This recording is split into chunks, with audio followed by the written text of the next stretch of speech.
ఓటెన్ వార్తలకి స్వాగతం. Republic Party of India RPI Peram Sivanageswararao Goud national secretary, Andhra Pradesh Telangana state in-charge Republic Party of India వారి ఆధ్వర్యంలో press meet నిర్వహించారు. పేరం శివనాగేశ్వర్ గౌడ్ విజయవాడ పార్లమెంట్ అభ్యర్థి మాట్లాడుతూ, రిపబ్లిక్ పార్టీ ఆఫ్ ఇండియా జాతీయ అధ్యక్షులు, కేంద్ర మంత్రివర్యులు శ్రీరామదాస్ బలపరిచినటువంటి విజయవాడ పార్లమెంట్ అభ్యర్థిగా ఈ రోజు నేను నామినేషన్ వేయడం జరిగిందన్నారు. 2 రాష్ట్రాల తెలుగు రాష్ట్రాలు విడిపోయి 10 సంవత్సరాలైంది. 5 సంవత్సరాల తెలుగుదేశం పార్టీ పరిపాలించింది. 5 సంవత్సరాలు వైఎస్ జగన్మోహన్ రెడ్డి పరిపాలన చేశారు. ఇద్దరూ కలిసి సుమారుగా 15 లక్షల కోట్లు అప్పు చేశారని, రాష్ట్రంలో ఆర్థిక వ్యవస్థ గందరగోళ పరిస్థితి ఏర్పడింది అని, అభివృద్ధి అనేది ఎక్కడా కనిపించకుండా పోయింది అని, ఒక చిన్న పరిశ్రమ స్థాపన కూడా జరగలేదని, చదువుకున్న విద్యావంతులకు ఉద్యోగ అవకాశాలు లేక పక్క రాష్ట్రాలకు వెళ్లి 5-10 వేలకు పనిచేసే బ్రతుకుతున్నటువంటి పరిస్థితి ఏర్పడిందని, దేశంలో రాష్ట్రాల కంటే నెంబర్ 1గా రాష్ట్రం ఉన్న ఆంధ్రప్రదేశ్ని బీహార్ కన్నా తక్కువ స్థాయికి తీసుకుపోయారని మండిపడ్డారు. భారత రాజ్యాంగం కల్పించినటువంటి హక్కులను కూడా కాలరాస్తూ ఈరోజు పరిపాలన జరుగుతుందన్నారు. ముఖ్యమంత్రి జగన్మోహన్ రెడ్డిపై జరిగిన దాడిని ఎవరు ఎందుకు చేశారో తెలియడం, అలా చేయడం మంచిది కాదు అని, ఎన్నికలు ప్రశాంత వాతావరణంలో జరగాలి అని కోరుకుంటున్నానని అన్నారు.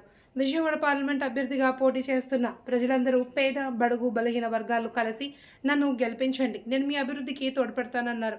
ఈ సమావేశంలో సేలం, ధనరాజ్, కృష్ణా జిల్లా అధ్యక్షులు, మచిలీపట్నం పార్లమెంట్ అభ్యర్థి ఆర్పీఐ షేక్ మస్తాన్ వలీ, సెక్రటరీ, ఆంధ్రప్రదేశ్ రాష్ట్ర కమిటీ పేరం రామకృష్ణ, సభ్యులు కుమారి, సభ్యురాలు తదితరులు పాల్గొన్నారు. మొట్టమొదటిగా దానిపైన ఫోకస్ చేసి మీ అందరూ కూడా దానిలో పోరాటం చేస్తాను. ఒక సైనికుల్లో 5 సంవత్సరాల లోపల దీని ప్రాజెక్ట్ నిర్మాణం చేసి నేను చూపెడతానని చెప్పి ఈ యొక్క మీడియా మిత్రుల ద్వారా ప్రమాణపూర్వకంగా చెప్తున్నాను. మరి అట్లాగే ఇక్కడ గవర్నమెంట్ అభ్యర్థిగా నామినేషన్ వేసిన సందర్భంగా మీ అందరికీ మరొకసారి కృతజ్ఞతలు తెలియజేస్తూ అభినందిస్తూ మీ అందరికీ జై హింద్, జై భీమ్, జై భారత్. మరి భారతదేశంలోనే చాలా అన్ని రాష్ట్రాల కింద స్థాయిలో ఉన్నటువంటి వ్యక్తుల వైపు ఎప్పుడు కూడా నెంబర్ 1 స్థానంలో ఉన్నటువంటి ఆంధ్రప్రదేశ్లో ఈ రోజున మరి కింద స్థాయిలో పడిపోవడం అంటే చాలా బాధాకరం. ఎందుకంటే బీహార్ కన్నా మనం కింద స్థాయిలో ఉన్నామంటే మరి ఎంతటి దుర్మార్గంలో ఉందో ఆలోచించి మన పరిపాలనకి నాయకులు మరి ఆ విధంగా మనం ఆలోచించుకోవాల్సిన అవసరం ఎట్లయినా ఉందని మరి తెలియజేస్తున్నాం. మరి ఇప్పుడున్నటువంటి ముఖ్యమంత్రి మరి గౌరవ పెద్దలు జగన్మోహన్ రెడ్డి గారు ఆయన నవరత్న పథకాలు పెట్టారు. చాలా సంతోషం.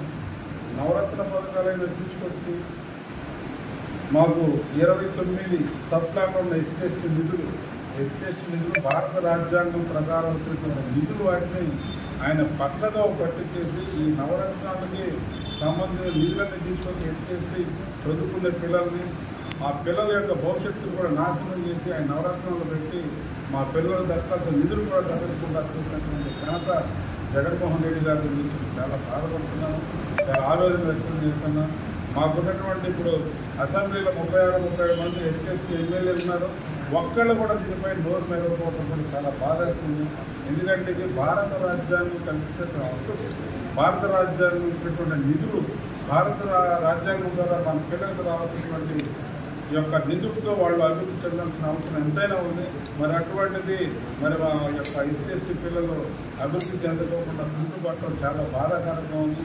మరి మీరే ఆలోచించండి. జగన్మోహన్ రెడ్డి గారి ఈ యొక్క ఈ సబ్ప్లాన్లో ఎస్సీ సబ్ప్లాన్ పక్కలో పెట్టేసి మా బీసీ పిల్లలు కానీ ఎస్సీ పిల్లలు జరగడం నమ్మకుండా జరగడం చాలా బాధాకరంగా ఉంది. మరి అదేవిధంగా చూసుకుంటే ఇంకా మరి గౌరవనీయులు మరి ఐఏఎస్ అధికారి మరి అంబేద్కర్ గారి యొక్క ఆలోచన విధానంతో ఆయన ఐఏఎస్ అధికారి అయ్యారు.